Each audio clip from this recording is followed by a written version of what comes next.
Fría y con poca participación, así transcurrió la primera convención cerrada del Partido Movimiento Libertario, la cual esperaba un total de 9.000 personas tras la apertura de 81 centros de votación en todo el país, uno por cabecera de cantón. Con lo que hoy ha sucedido, 81 centros de votación abiertos a lo largo y ancho de este país, en todos los cantones de este país, donde la gente pudo participar sanamente, democráticamente, de una fiesta democrática, del fortalecimiento de nuestra democracia, como es el sistema de partidos políticos.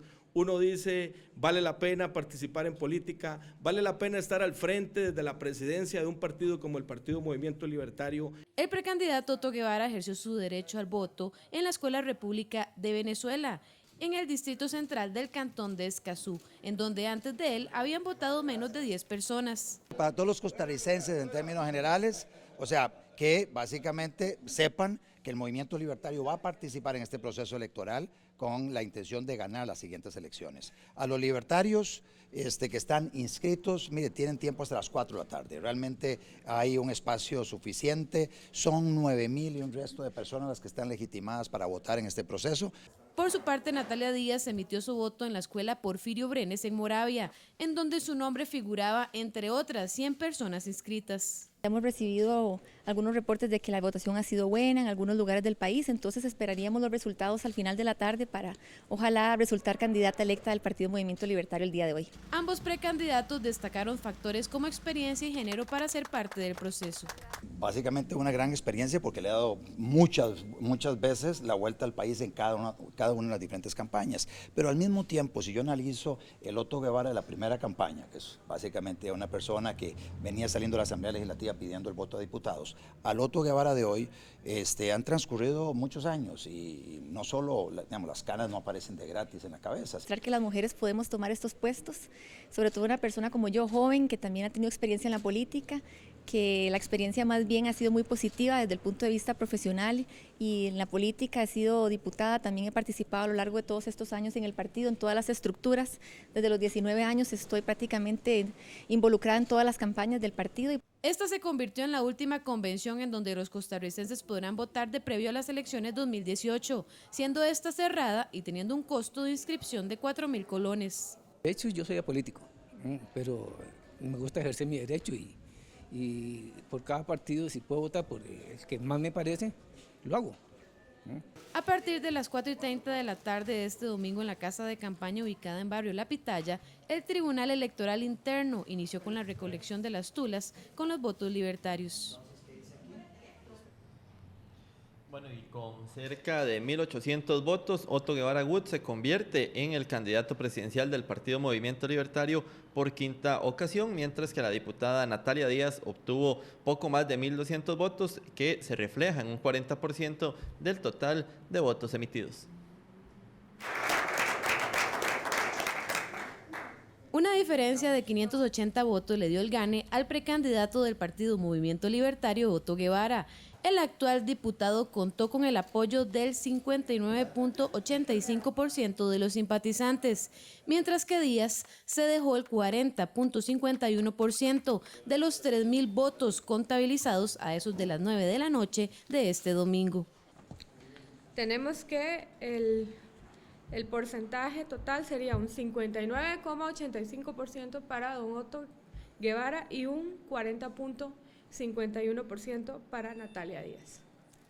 Aunque fue catalogado como arrogante por parte de la precandidata Díaz, después de las 6 de la tarde, el candidato Guevara ya se daba por ganador en un hotel capitalino en donde esperó el primer corte de los resultados. Muy contentos. Se logró la expectativa que teníamos, que era de ganar y de ganar de una forma contundente, y ahora lo que viene es empezar a trabajar para ganar las elecciones en febrero del 2018. No obstante, la diputada no descarta unirse a la tendencia de Guevara, en donde, según él, tiene las puertas abiertas. Yo creo que lo sano es que conversemos. Es prematuro un poco mencionar sobre si vamos a conversar esta semana. Yo me imagino que lo haremos independientemente del resultado.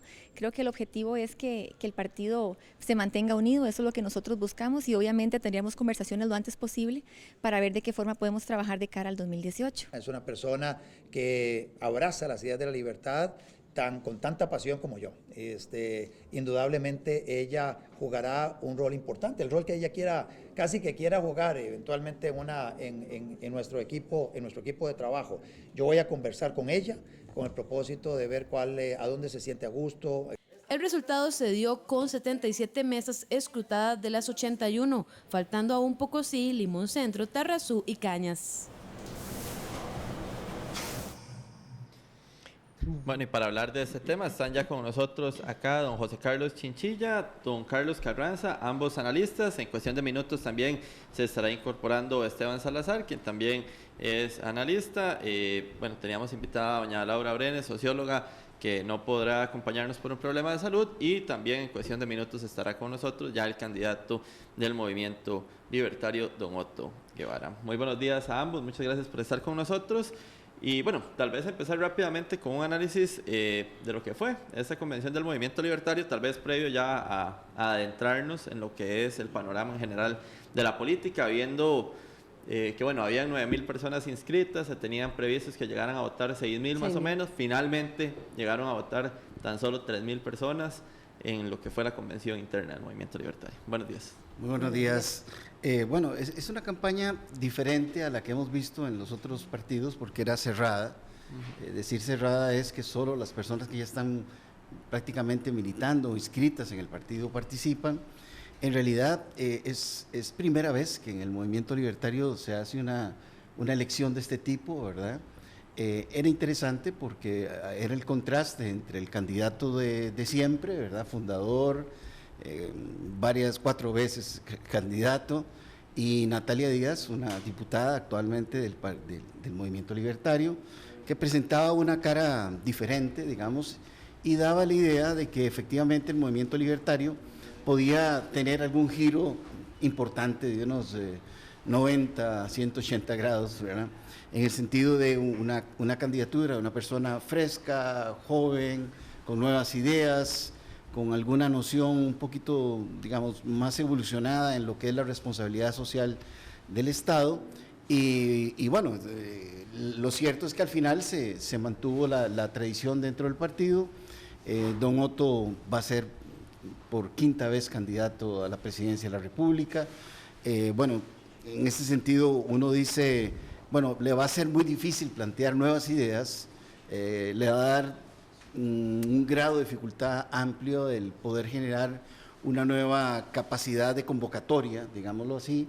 Y por último, pareciera que el movimiento libertario se está lanzando, digamos, a una aventura que le puede resultar bastante cara, en tanto que hoy en día sabemos que la persona que sea candidato de los partidos es en general la máxima atracción dentro del mismo, y me parece que ha habido un desgaste político importante de don Otto en las últimas 4 campañas. ¿Qué piensa Carlos Carranza? ¿Comparte esa opinión o podría de alguna manera integrar aquellos votos que siempre han estado en contra, por ejemplo, del papel del Estado?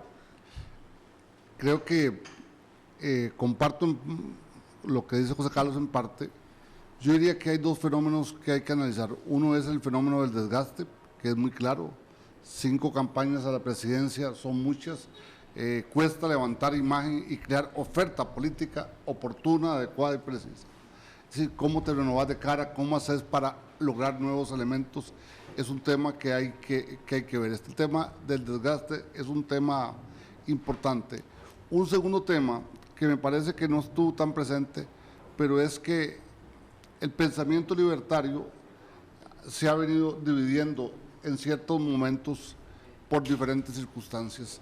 De hecho, las declaraciones que dio algunos medios, la precandidata muy dura en cierto momento, en el día de ayer, eso determina mucho de que Guevara a veces no distingue entre su posición personal y la posición del partido.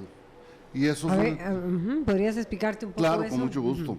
En el sentido de que había que esperarse que el Tribunal Electoral diera el fallo para decir que será el candidato, no hacerlo tan antes, a las 6 de la tarde, en un momento que había que haber esperado un tiro político adecuado y haber hecho un mensaje más de llamar a la unidad, que al final lo hizo a posteriori, pero el primer momento no lo hizo. Eso en política hay que tener mucho cuidado. La otra parte que creo que es importante es que una convención cerrada o un congreso de miembros es totalmente diferente a la otra parte, que es la parte que tiene dura. La parte dura es una que no se publicita tan claramente en la vida nacional. Ayer no vimos presencia de muchos carros, presencia de gente, y todo eso tiene un peso a la hora de decidir la contienda política.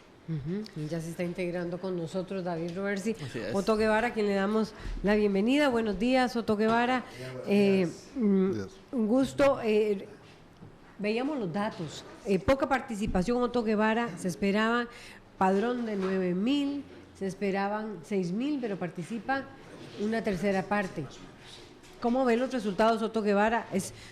¿Son poco alentadores para el movimiento libertario en las próximas elecciones? No, para nada. Muy buenos días. Bueno, muy contento, inclusive afectado la voz. No, muy contento porque es la primera vez que nosotros hacemos un ejercicio como este. Es totalmente diferente al de los otros partidos políticos, o sea, no puede haber ninguna comparación. Los otros partidos políticos que han hecho sus convenciones han sido convenciones abiertas. Padrón abierto para que las personas voten, abriendo mesas en 400 mesas fue más o menos el Partido Acción Ciudadana, otros abrieron un poco más de mesas. Nosotros solo abrimos una mesa en la cabecera de cada cantón. Es un proceso interno, había que inscribirse antes, solo para afiliados. 9.000 era el tamaño máximo del padrón. Yo esperaba de 5.000 a 6.000 votantes, sinceramente. Bueno, al final votaron 3.200 personas. Si lo comparamos con la forma en que nosotros hemos elegido nuestro candidato presidencial en todas las elecciones anteriores, estamos hablando de una dinámica totalmente diferente. Anteriormente es la Asamblea Nacional de 125 delegados quien escogía a nuestro candidato presidencial. Bueno, hoy tenemos a 3.200 personas que participaron, afiliadas al partido, que participaron en los 81 cantones para escoger el candidato, y yo me siento muy contento por ese proceso de legitimación democrática que estamos experimentando como partido político, de crecimiento como partido político. Estamos dejando de gatear, ya caminamos y empezamos a correr, y ahora a prepararnos para la elección que se viene, y la cual vemos con mucho entusiasmo. Don Otto, ¿cómo recuperar esos casi 2.000 votos que obtuvo doña Natalia, que tal vez dan un mensaje al movimiento libertario y propiamente a don Otto Guevara, sobre todo en el tema de un cambio generacional, que era lo que pues Natalia en sí argumentaba, pues principalmente a la hora de haber tomado la decisión de pelear por esa posibilidad de ser la candidata? Sí, nosotros aspiramos a convertirnos inclusive en el partido de los millennials. Entonces ese es el tema. Estamos hablando de una generación de jóvenes que vean en el movimiento libertario y en nuestras propuestas a un partido político que es muy afín a la forma de ser del millennial. Estamos hablando de un partido que defiende el individualismo, que busca crear un entorno en el país para que haya muchos emprendimientos, para que haya mucho empleo, inclusive el millennial que brinca de un trabajo a otro, o sea, que le gusta trabajar desde la casa, etcétera. Bueno, que nosotros somos el partido que va a crear las condiciones para que las personas puedan efectivamente lograr ser felices, lograr alcanzar sus sueños a través de un trabajo que les guste, un trabajo que les satisfaga. Bueno, ese es el movimiento libertario, abriendo monopolios, desregulando la economía, defendiendo su individualidad, y yo espero que, y eso lo vamos a proyectar en estos siguientes meses, que a través de lo que los costarricenses vayan viendo, no solo de la boca para afuera, sino además con ese acompañamiento de una gran cantidad de jóvenes, que nosotros somos el partido de las nuevas generaciones. Otto, tal vez ustedes, o particularmente usted, no debió haber convocado o no debió haber llamado, es una de las observaciones que hacen analistas, prácticamente a declararse candidato a las 6 de la tarde. Y eso generó una reacción fuerte a las 7 de la noche, una reacción llamándolo inmaduro a Otto Guevara, a Natalia Díaz.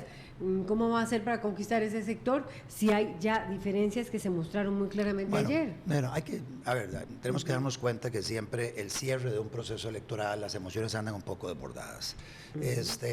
Nosotros lo que hicimos fue compartir con la prensa que estaba en esos momentos en el salón donde nos congregamos un grupo pequeño de seguidores a recibir los resultados que venían de cada una de las 81 mesas.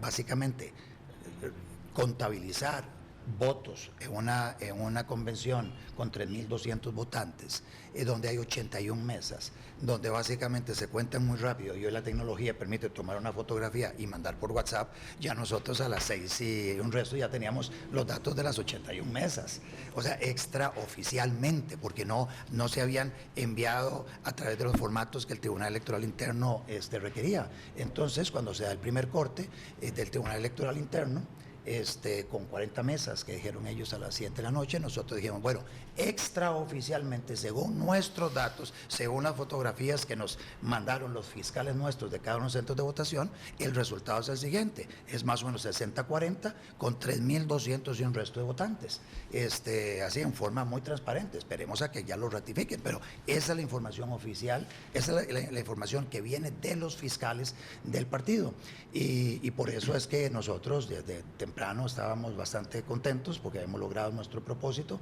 ese primer paso. Realmente nosotros vamos con la mira fijada en el primer domingo de febrero del año entrante.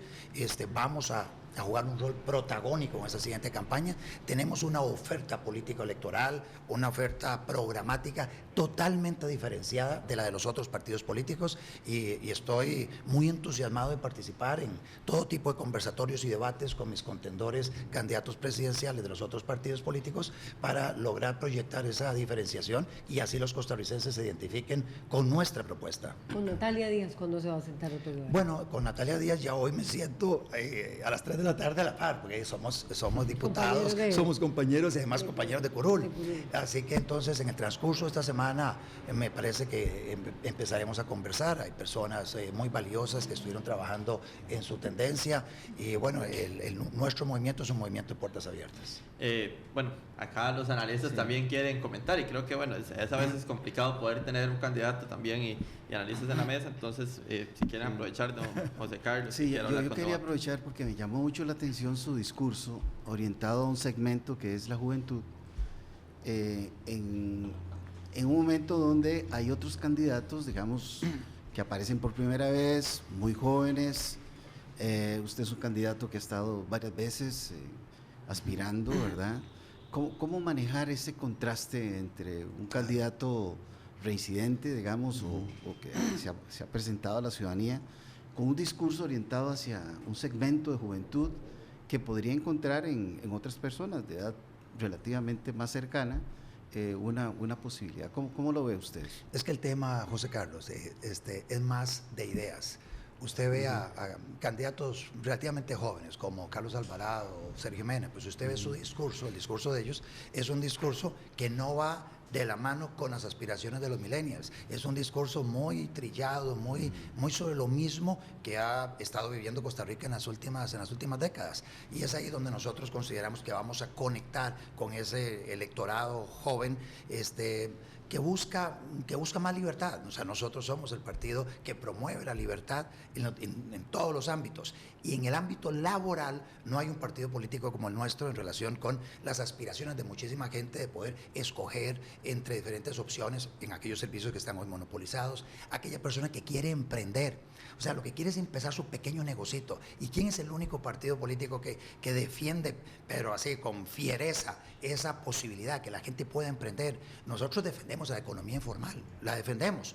Lo que hay que hacer es bajar los niveles que hoy se exige para formalización, de tal manera que les facilitemos la formalización. No es aniquilando al microemprendimiento, es más bien facilitando las cosas para que se pueda formalizar. Y entonces nosotros consideramos que el apoyo al teletrabajo, el apoyo al internet de banda ancha, a las nuevas tecnologías, todo eso va a hacer que el joven se sienta, a mi juicio, más identificado con nuestras propuestas que con las propuestas de los demás. O sea, no tiene que ver con la edad del candidato. Hay personas muy jóvenes que tienen lamentablemente un pensamiento muy viejo. Otto, vamos a ver, es interesante lo que usted planteaba, y el discurso de Natalia fue más, o sea, ¿cómo se vislumbra el movimiento libertario, retomando lo que decía José Carlos, con ese discurso. Natalia tenía un discurso un poquito diferente, más hacia un rescate a lo social. ¿Cómo va a hacer Otto para congeniar las ideas de Natalia con las que ahora estabas planteando de convocar a los sectores millennials a través de la lucha contra los monopolios, a favorecer los emprendimientos? ¿Cómo vas a hacer para congeniar esos dos discursos? Porque el de ella es muy de género, Otto ha sido candidato ahora por quinta vez, atraer a esas mujeres que también votaron por una Natalia Díaz, querían una mujer allí, una mujer joven. ¿Cómo los va a traer usted con su discurso, el de ella mucho más tirando hacia lo social? Yo no veo que la diferencia entre Natalia y yo a nivel programático durante este proceso, este microproceso electoral fuera tan dramático, no fuera tan sustancial. Realmente no había mucha diferencia. La diferencia más bien era en el tema de, por ejemplo, yo no tendría problema en reducir la planilla de la Asamblea Legislativa en 300 plazas. O sea, yo no tendría problema con eso. O sea, si se hacen los estudios correspondientes, se hace el debido proceso, se determina que sobran 300 plazas en la Asamblea Legislativa, pues yo impulsaré y presionaré para que se haga esa reducción del tamaño de la planilla en la Asamblea Legislativa, por poner un ejemplo. Si hay que cerrar una institución que a mi juicio no funciona, como el CNP, yo no tengo problema en cerrar el CNP. O en cerrar el IFAM. El IFAM es otra institución que a mi juicio no le aporta mayor cosa a nuestra sociedad. El dinero que hoy tiene el IFAM lo pueden retener los bancos, se le puede trasladar a los bancos para que los bancos del Estado le presten dinero a las municipalidades y se le da un poquito de dinero a cada municipalidad para que contrate, las más pobres, contraten la asesoría que corresponde y no tener toda esa burocracia que en teoría hace eso y que al final de cuentas tampoco lo hace bien. O lo mismo Infocop, mantenga usted la plata en los bancos, en su patrimonio. Los bancos van a poder prestar entonces más dinero para las cooperativas. Entonces, en lugar de pasárselo al Infocop para que el Infocop luego se lo preste a las cooperativas. Entonces, yo, en ese sentido, sí, Natalia y yo teníamos una diferencia. Yo tal vez soy con mayor determinación para tomar ciertas decisiones. En la parte que usted mencionaba de género, mujeres, etcétera, las mujeres jefas de hogar debieran encontrar en el Movimiento Libertario su partido. Nosotros somos el partido que defiende esas miles de mujeres que todos los días andan viendo a ver de qué manera sacan adelante a su familia. Son ellas, las jefas de hogar, que están lidiando con la gran cantidad de burocracia, de trabas, de obstáculos que le pone el Estado a quien quiere emprender. Y entonces es nuestro partido el que le va a dar las condiciones a estas mujeres para poder sacar adelante a sus familias, el rescatar los hogares comunitarios que han quedado como rezagados para que ellas mismas puedan cuidarse los hijos. Una mujer emprendedora le cuida a los hijos a otras mientras están trabajando, pero ahí cerca, en el barrio, sin tener que desplazarse kilómetros para buscar un Cincinnati. Entonces, hay muchas políticas públicas que nosotros vamos a impulsar que nos conecta con millennials, con mujeres emprendedoras y con toda la gente que está en la informalidad, con microemprendedores. Y esa es, y también, por supuesto, aquella gente que quiere que pongamos orden en el sector público, o sea, que unifiquemos los 14 regímenes de empleo público en uno solo, aquella persona que quiere eliminar los abusos que hay en la remuneración a algunos empleados públicos producto de las cláusulas abusivas de sus convenciones colectivas. O sea, nosotros somos el partido que va a eliminar todos esos abusos y no tenemos ningún problema. Mientras que todos los otros candidatos presidenciales es ahí muy aguas tibias con esos temas. Nosotros no tenemos definirnos. Eso que decía usted de la Asamblea Legislativa, ¿no le generaría conflictos de poderes?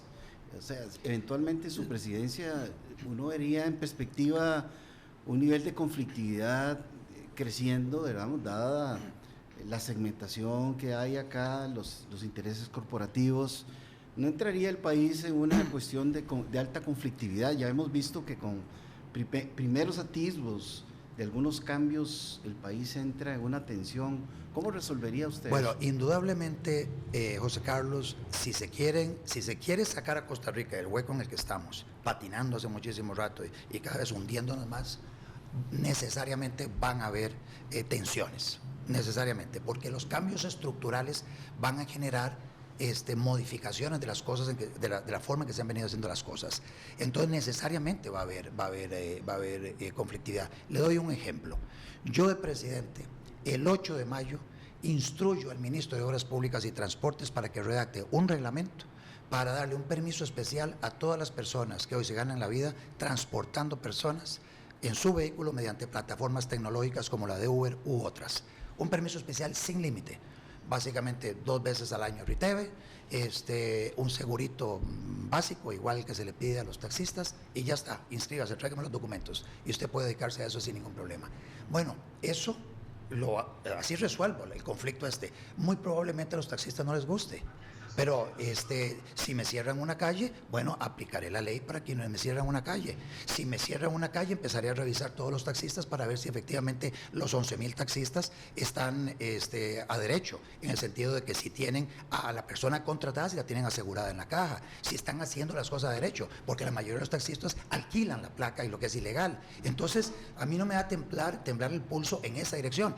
Este programa lo están viendo hoy muchísimas personas y muchos taxistas dirán, yo por ese carajo no voto.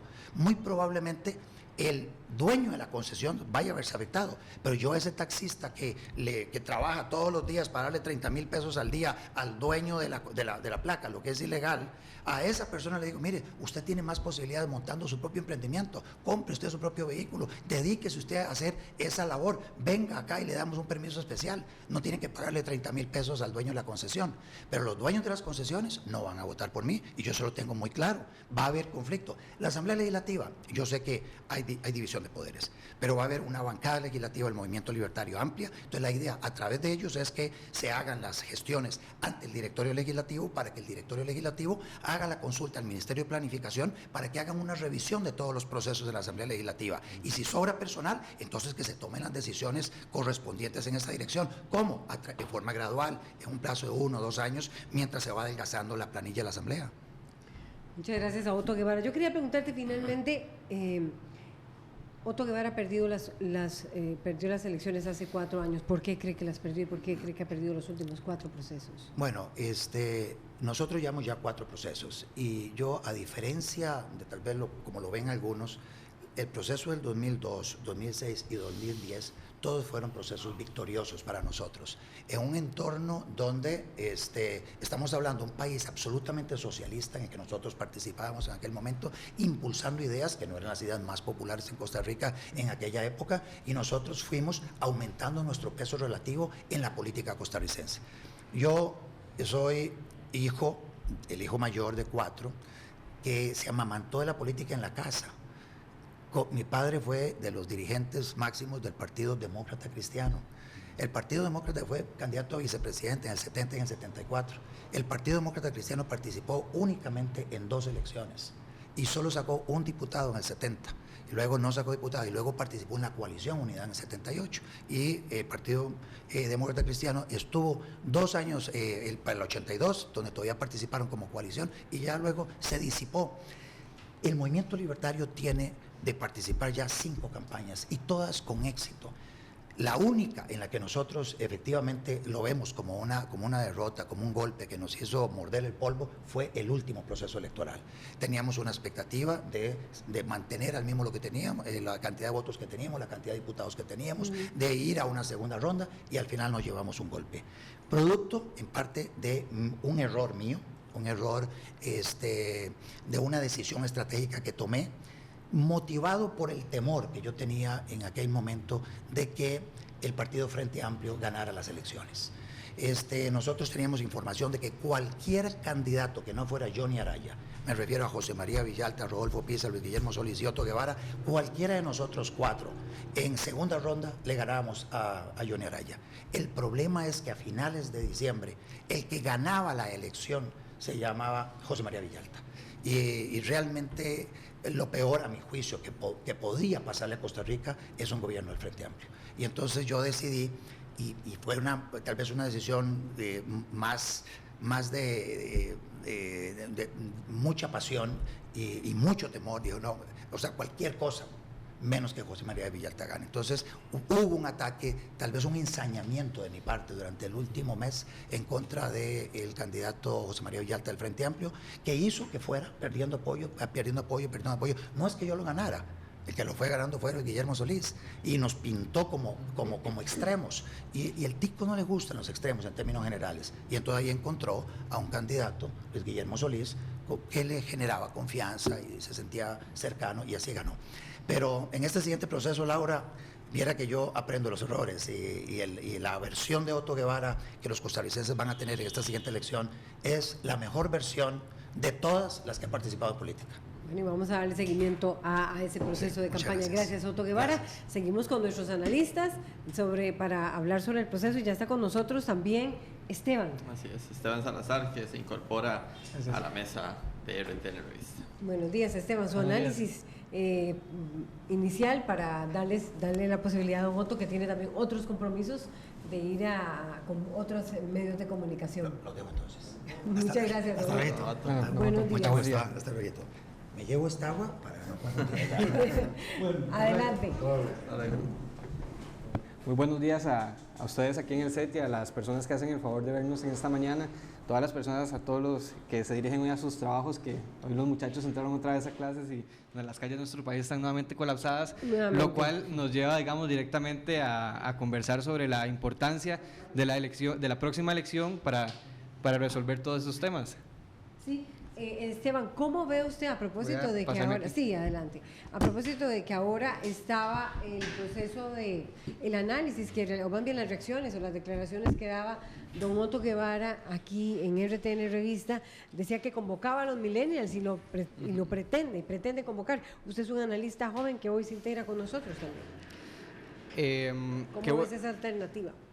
Cuando José Carlos se lo preguntó, yo pensé algo parecido a lo que le respondió don Otto, porque en política precisamente la juventud no es cuestión de edad, sino que es cuestión de ideas. Lo hemos visto en otros países, lo vimos con Bernie Sanders en Estados Unidos, lo hemos visto con José Mujica en el resto de América Latina y especialmente en su país, en Uruguay, y así en diferentes países. Yo creo que en este proceso electoral que vamos a enfrentar, los jóvenes costarricenses se van a identificar con la persona que se asocie positivamente con el pasado de Costa Rica, pero también con el futuro. No necesariamente tiene que ser un candidato de un partido tradicional, un candidato conocido, sino alguien que se asocie positivamente con las aspiraciones que los jóvenes costarricenses tenemos, que presente un programa, que no se quede nada más en la superficialidad. Pero esto es un poco difícil. Ahora vimos la experiencia, valga la redundancia, de un candidato experimentado en estas líderes políticas que tiene su pensamiento muy determinado, pero el hecho de que los costarricenses se decidan cada vez más tarde por quién van a votar hace que los candidatos sean sumamente cautelosos en las cosas que van a decir para no perder los apoyos que tienen. Sin embargo, los jóvenes costarricenses queremos eso, queremos más riesgo, que los políticos tomen más riesgo para ganarse nuestro apoyo. Don Carlos. Sí, porque tenemos que hablar de los otros candidatos ya que están en las otras agrupaciones. Con el colega, tal vez importante, y es que en una elección no se gana con solo un voto. Está bien el pensamiento joven, eso es importante, yo creo en esa dinámica. Correcto, estábamos hablando de quiénes podrían apoyar a los jóvenes, pero con eso no alcanza para ganar las elecciones tampoco. Si ya los fríos números lo dicen a uno, siguiendo a un pensador como Henry Kissinger, de que hay que analizarlos claramente. Entonces, ¿qué significa? Que el voto joven se va a destruir. Lo que tenemos que ver es cómo se va a destruir ese voto joven y de cuáles son las ideas presentes. Yo sí creo que hay un deseo, no solamente de los jóvenes, sino de mucha población, por renovar la política costarricense. Eso no. La otra parte que es importante tomar aquí en cuenta, que no pudimos preguntarle a Otto Guevara, era cómo analizaba los resultados de las alcaldías. Porque los resultados de la alcaldía dicen mucho de ese comportamiento del Partido Libertario en ciertos niveles y en ciertas capacidades. Segundo, ¿cómo va a conformar él no, pero el partido, digamos, estoy hablando de la figura más, los candidatos y candidatas a diputados con el tema de equidad de género, que es un tema que es importante. La parte de los jóvenes, el tema de género se convierte en un tema fundamental en Costa Rica. Y la otra parte también, cómo le llega a ciertos sectores que, si bien no son tan grandes en proporción de esa conformación, sí tienen su propio espacio de vida. Me refiero al sector del pequeño, mediano agricultor que todavía existe, que es importante, y la otra parte que se ha visto, cafetaleros, etcétera, y la otra parte del mapa electoral, cómo llega en ciertas regiones que el Partido Libertario no ha tenido presencia, porque es un partido eminentemente urbano, es un partido con una gran presencia, con planteamientos importantes, Pero yo diría que el tema hay que atenuarlo para poder entender en lo que va a venir en los próximos meses. Y tenemos que ver la otra parte. ¿Cuánto la gente está dispuesta a participar directamente igual en la elección? Ahí sí comparto con Esteban, en el sentido que la decisión no se va a tomar ni en octubre, noviembre, sino veremos el diciembre, enero, y después del 16 de enero veremos cómo la gente toma esa decisión. ¿Y por qué no empezamos ya a ver lo que es los distintos candidatos que se fueron ya definiendo en las agrupaciones políticas? Porque, bueno, está el voto joven, está el voto que ha tenido como mucho peso, hay un activismo interesante. El tema de género. El tema de género, es exacto, David, que está muy presente. Ahora que escuchaba a don Otto Guevara es que no teníamos tiempo porque necesitamos que ustedes nos hagan el análisis, pero sobre el tema de mujer y el tema de género, el movimiento libertario ahí ha tenido un discurso mucho más conservador, evidentemente. Entonces vamos a empezar tal vez de atrás, ya hablamos de Otto, ¿por qué no hablamos ahora de Carlos Alvarado? ¿Cómo lo ven ustedes dentro de la conformación, dentro de las opciones que tienen los costarricenses para las próximas elecciones? José Carlos. Bueno, precisamente es un candidato joven.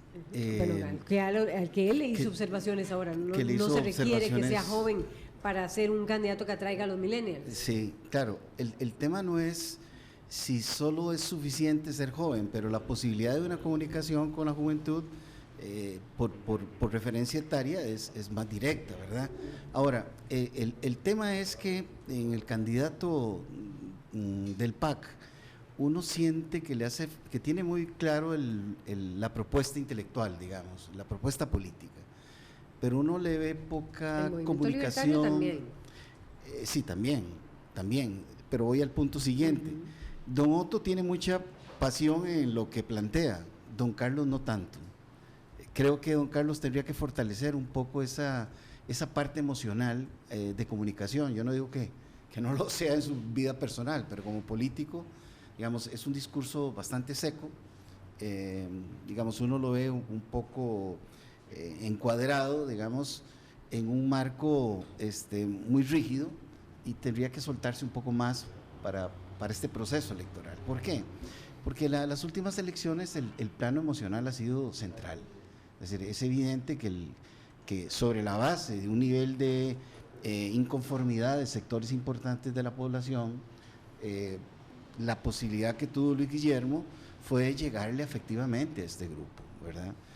Yo no veo en don Carlos hasta en este momento esa figura de darle continuidad en la parte emocional de convocatoria, de ser el líder que puede convocar en este momento a la gente que venía inconforme hace 4 años. Tiene a su favor, digamos, el reconocimiento que se le ha venido dando al gobierno en los últimos tiempos de un proyecto político con sentido y con dirección, que fue lo que decían que no tenían. Por ese lado, termino diciendo esto, a mí me parece que el candidato del PAC tiene que renovarse significativamente. El esfuerzo que está haciendo don Otto para renovarse, también tiene que hacerlo don Carlos en lo que sigue la campaña, porque de lo contrario su capacidad de convocatoria la veo difícil. Don Carlos, y quería preguntarle también directamente de esto sobre don Carlos Alvarado. En los cara a cara, ¿cómo podríamos verlo? Porque en los debates, tanto acá en RTN Revista como en los demás, a mí me pareció que le costó un poco el tema de debatir a don Carlos Alvarado. Es que tiene que hacer 3 cosas para mí distintas. Primero, renovar su figura. Se tiene que presentarse, si es joven, hasta del punto de vista cosmético, con ropas diferentes, estilos diferentes, con formas diferentes, con lenguaje diferente. Segundo, tiene que plantear un programa más atrayente. Puede ser que el gobierno es importante, ha hecho una buena labor, pero tiene que plantear también nueva oferta para el electorado, porque posiblemente lo que se dio en el 2014 no sea igual al 2018, hay nuevos componentes, ese es el segundo factor. Y el tercero, que es importante para los debates, David y Laura, es que tiene que ser más claro, más preciso y a veces confrontar. Uno en política tiene que en un momento que confrontar, no es tal vez el estilo que a uno le gusta, pero hay... José Carlos, un discurso seco. Claro, seco, yo diría secante, en el sentido que uno esperaría más presencia de él en el discurso, en esa toma, y siempre que uno va a iniciar una campaña tiene que olvidarse de que uno fue ministro, que uno fue tal cosa, e ir a la arena política más clara, ir con una claridad. Y cierro, el cuarto elemento que creo que es importante es que el equipo de campaña tiene que repensar todas las imágenes que ha construido. Ya construyó casi para internamente el PAC, ahora tiene que ir a buscar el electorado que no se ha decidido en Costa Rica, y eso es totalmente un fenómeno diferente a buscar a los más cercanos al partido. ¿Cómo lo ve Esteban Salazar? Carlos Alvarado va a representar bien a esa clase media progresista que ha estado favoreciendo al PAC en los procesos electorales, pero definitivamente va a tener dificultades con otro componente importante de la clase media, que es la clase media conservadora, que ve más, con la que se siente mejor identificada con discursos un poco más conservadores en los temas álgidos sobre los que Carlos Alvarado se ha pronunciado, y definitivamente en la medida en que esos temas vayan aflorando en los debates, en los medios de comunicación, va a ir permeando en la opinión de los y las costarricenses, y como lo decíamos ahora, va a pesar mucho en la decisión que se va a tomar en los últimos meses. Sin embargo, de lo que uno esperaría de un candidato joven, como decían los compañeros, es ese discurso más disruptivo, renovado, hablando sobre la renovación del país. Sin embargo, Carlos Alvarado tiene algo sobre sus espaldas, que es el candidato de una continuidad, que no puede pronunciarse tan abiertamente o tener un discurso antisistema como lo podríamos esperar de una persona más joven, o un discurso más disruptivo, porque este es el candidato precisamente del oficialismo. Entonces van a tener que hacer malabares en ese comando de campaña para elaborar y diseñar una estrategia con la cual él se pueda comunicar efectivamente con el resto de la población. ¿Será en el tema de género, más bien de derechos humanos, en donde va a ser disruptivo Carlos Alvarado, donde será disruptivo? Aunque le he escuchado decir que las broncas que se va a comprar van a ser en el tema de impuestos. Él dijo tema que de él va a impuestos, tema de el gasto del sector público, la reforma del empleo público. Son temas que uno se los ubicaría mucho más a un candidato como Antonio Álvarez o como Rodolfo Pisa. Está en ese sentido, le falta marcar esa cancha. Sí, yo diría que sí, porque precisamente un candidato debería de reforzar las asociaciones positivas que tiene con la gente. Si como decía José Carlos, una persona que tiene de por sí ya una imagen joven, debería asociarse positivamente con lo que el electorado esperaría de una persona joven. Cuando usted entra a competir en el escenario donde otros candidatos están muy bien posicionados, pues lo que está haciendo es disparándose a los pies desde el principio. Sí, estamos frente a un escenario muy particular donde ahora puede cambiar y debe cambiar.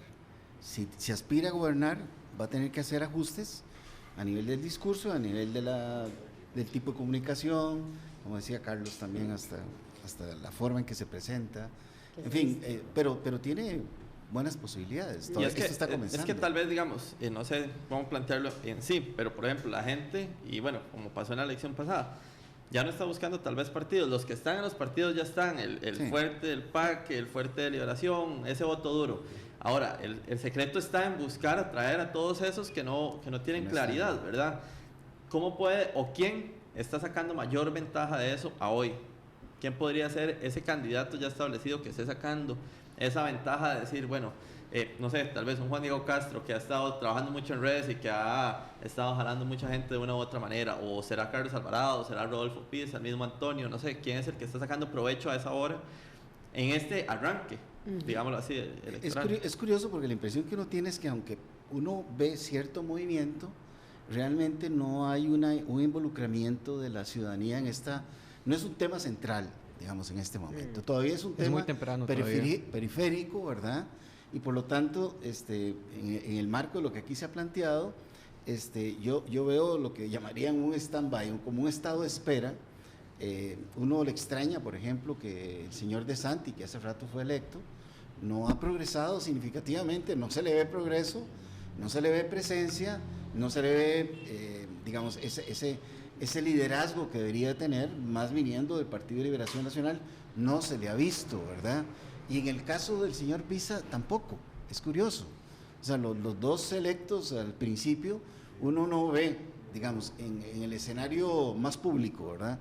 puede que a nivel de las estructuras de partido estén trabajando y consolidando sus posiciones. Esa parte yo no podría atreverme a decir que no lo están haciendo, pero a nivel del escenario, a nivel de la ciudadanía, uno no ve esos vínculos, esa relación. Digamos, las tramas de la comunicación política no están convocando a la gente a que sea un tema de la cotidianidad de la política.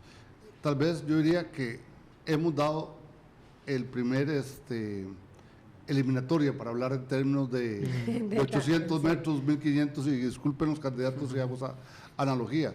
Si dieron el primer sprint, dieron la primera parte, pero no han iniciado las semifinales y mucho menos las finales. En ese punto, los candidatos tienen que buscar más electores, tienen que entrar más a redes, tienen que también participar en diferentes partes, y siento que todavía uno no podría decir que haya un ganador en este momento. Sería, tal vez si se vislumbra, sería muy lejano, podría ser que alguno ha hecho. Ahora, ¿qué es lo que siente? Que también algunos están midiendo. Pero ¿por qué no pasa eso? Carlos Carranza, tal vez, Esteban, José Carlos, ¿por hay qué que no leer está una cosa pasando que es eso? importante. Están todavía muy desmovilizados, impactados con el resultado de la elección pasada, finalmente. Yo diría otra cosa. ¿No hay lectura política? Grupos de jefes de campaña han dicho a los candidatos, miren, esperen, no tienen... Por eso, pero por el resultado de la elección pasada. ¿será? No, es que están esperando a que caliente la elección. Si estamos... y si no la calientan ellos, ¿quién la va a calentar? Pero tienen que calentar después del 15 de agosto, por poner una fecha que está el 12 y el 15, que son fechas que cambian a Costa Rica. Después del 15 de agosto vamos a ver una campaña ya más beligerante.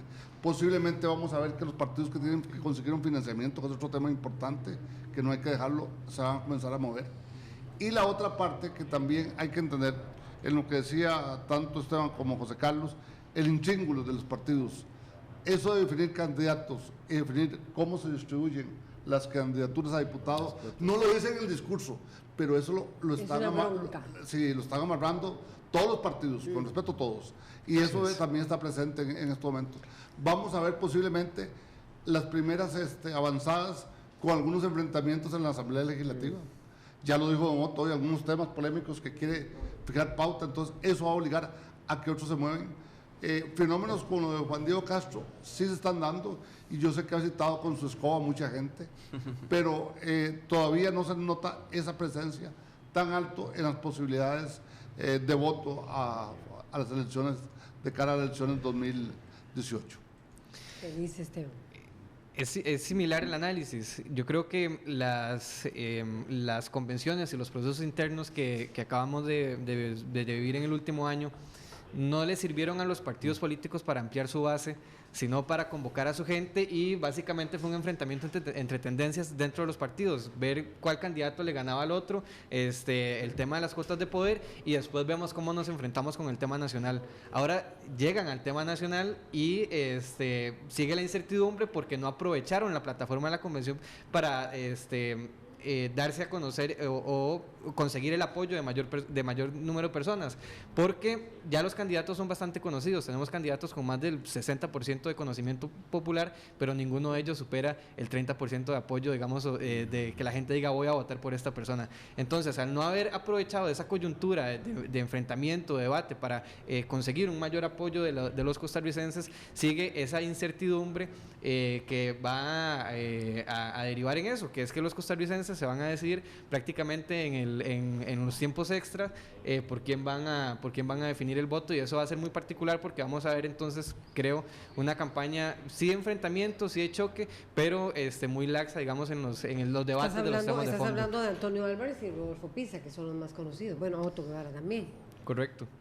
Yo veo que efectivamente, si vemos las últimas campañas, quienes han salido como en primer lugar en los meses anteriores, ¿verdad? Casi el año anterior, obviamente, al final no ha logrado el éxito. Lo vimos en la primaria de Liberación Nacional, y luego lo vimos en las elecciones. Yo creo que eso también... está como el candidato del 1 de mayo, casi. Eso está... El primero se quema, es el que menos posibilidades se lanza, es el que menos posibilidades tiene. Algo ha pasado en ese sentido. Y lo otro es que reconozcamos que ha habido fisuras importantes en Liberación Nacional, en el PUS, y yo creo que en el Libertario también. Entonces, bueno, usted no puede salir públicamente a debatir si no tiene firme su plataforma de lanzamiento. Ya está en el mismo PAC también, por Sí, el tema ético, digamos. Claro. Bueno, Con Wilmer Ramos. de hecho que también. Entonces usted tiene que lograr tener una plataforma sólida de lanzamiento para poderse lanzar hacia afuera. No sea que se lance y de pronto desde el mismo partido le salga la crítica, ¿verdad? Entonces yo creo que eso también ha generado una situación de espera, ¿verdad? Importante. Y lo otro es que a uno le da la impresión de que los que han ido ganando, a pesar de que ideológicamente pueden estar claros, no tienen un plan de trabajo muy concreto.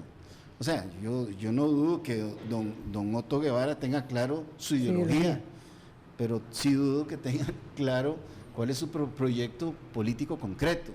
Y lo mismo lo veo en Álvarez de Santi y lo mismo lo veo en Pisa, tal vez en el caso de don Carlos menos, porque lo que está siguiendo es la línea de gobierno, pero si quiere tener alternativa tiene que plantear los otros elementos que aquí se han planteado. Entonces, yo creo que esto tampoco está listo. Es que es lo que ha pasado, se concentraron precisamente en quemar esa etapa previa, que ya uno ni siquiera podría decir que es preparatoria. Antes las convenciones servían para que los partidos se prepararan de cara a las elecciones nacionales. Sin embargo, ahora pasan las primarias y parece que ningún partido está todavía preparado para ir a la elección nacional. Se concentraron en ganar un proceso, pero no en generar una alternativa de gobierno para que la gente se identifique con ellos. Entonces, la campaña apenas está comenzando otra vez. Hay un factor que hay que señalar, que el mensaje de todos los candidatos no llegó más allá, como dicen los dos distinguidos colegas aquí presentes, no pasó más allá de sus cercanos, sus militantes o alguna gente, casi con respecto a las iglesias, casi los de la iglesia, más algunos fieles que se pueden atraer después, pero no tienen ese peso tan fuerte, no siente uno que hayan conseguido gente nueva, y no estoy hablando solamente de jóvenes, sino de todas las edades. Correcto. No han logrado conseguir líderes regionales, locales, de redes, que permitan movilizar ese tipo de cosas. Entonces está todavía en una primera fase, la campaña no ha arrancado en el sentido total, y agregaría que además hay una cosa que señala José Carlos que es importante, y escuchando a don Otto Guevara, uno puede tener un programa de gobierno y saber lo que uno quiera, pero otra cosa es si todo es viable para ese periodo de 4 años. Uno tiene que buscar 5 o 6 ideas fundamentales, tal vez más, 8, pero no más de ahí. ¿Por qué? Porque la gente va a sentar un mensaje muy difuso de lo que el candidato quiere. Entonces el candidato tiene que centrar más claramente sus mensajes, sus posiciones, y uno vio que en ciertos debates le rehuyeron a ciertos temas. Por ejemplo, matrimonio de gente del mismo sexo. Hubo un momento en que en 2 debates de los que vimos aquí y otras partes, el tema lo dejaron de lado. Ni siquiera se vio. La posibilidad de Estado laico le huyeron. O los enredó. Sí, claro. Entonces, ese tipo de temas, o bien temas también importantes como es, se habla del joven, pero ¿cuáles son las oportunidades reales que le vamos a dar al joven? No la gente que estudió, sino la gente que no tiene acceso a una serie de cosas. ¿Cómo vamos a hacer para incorporar niños? ¿Cómo vamos a hacer también para incorporar a la población de 45 años? Correcto. Entonces, esos son factores que hay que entrarle, porque ahí tenés, voy a decirlo, bolsones de población que hay que buscar voto, pero también hay que buscar hacerle una oferta. La oferta tiene que ser muy atractiva y muy bien pensada.